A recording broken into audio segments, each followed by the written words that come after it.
The Blind Horse and the Hidden Treasure. An American desert miracle long ago, in an arid region crisscrossed by parched highways, lived a wealthy businessman named Martin. He owned fleets of trucks, vast riches, and many powerful horses. People were intimidated by him because of his harsh and arrogant nature. Martin believed only in the bottom line. If something ceased to be productive, it held zero worth in his eyes. He possessed not an ounce of compassion. In his stable was an aging dark horse named Midnight. For years, Midnight had hauled Martin's most precious cargo across perilous trails. He navigated peaks, wastelands, and fierce weather without ever faltering. But age took its toll. Midnight grew frail. His gait became unsteady. His vision gradually faded. When he went completely blind, Martin banished him to the furthest, gloomiest stall. No one groomed him. No one offered a comforting word.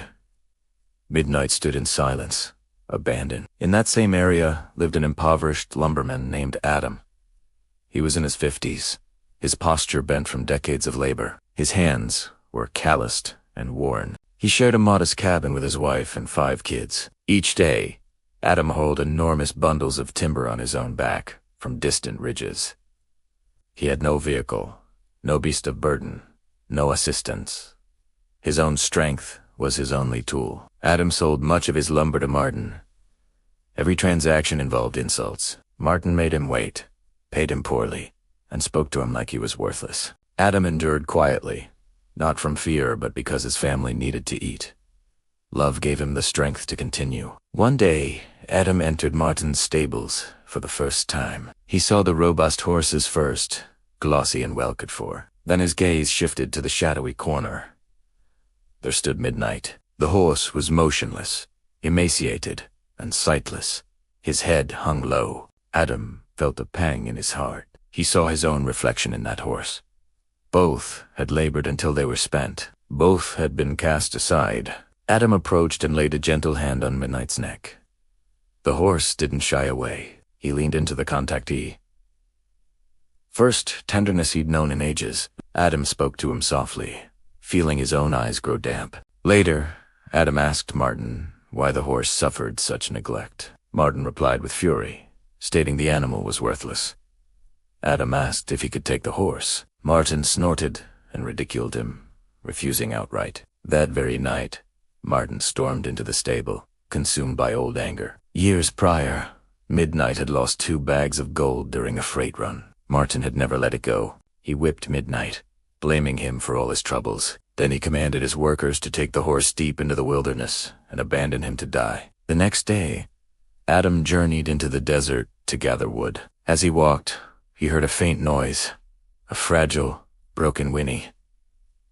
He rushed toward the sound. He discovered Midnight tied to a dead tree, trembling, dehydrated, and close to death. Adam knelt. He offered water. He freed him. He led him home. People sneered when they saw Adam guiding a blind horse. They said he was collecting junk.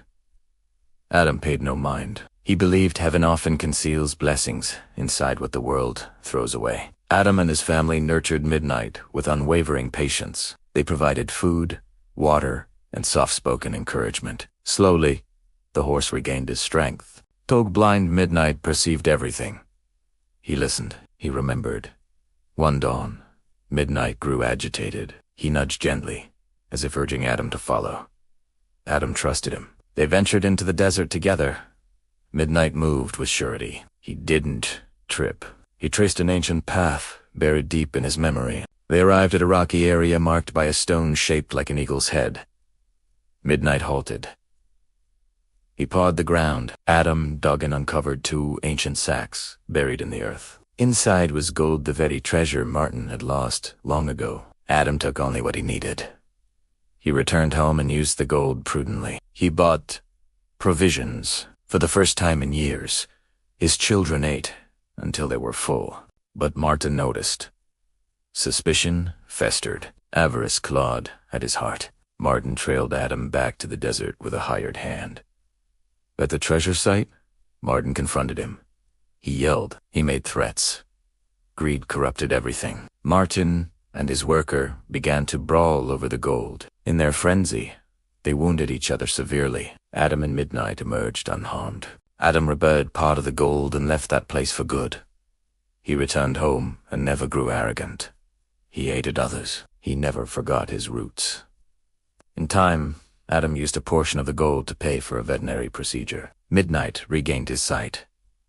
The old horse ran freely through lush meadows. He spent his final years cherished, peaceful, and honored. This inspiring tale of second chances and hidden fortune reminds us that true value isn't always visible to the eye. In the heart of the American desert, a discarded soul and a struggling man found redemption through unexpected kindness. Their journey from desperation to hope shows that miracles often wait in the places and hearts we least expect. Let Adam and Midnight's story be a lesson. Compassion is an investment that always yields returns, and sometimes the greatest treasures are found not in gold, but in restoration and love.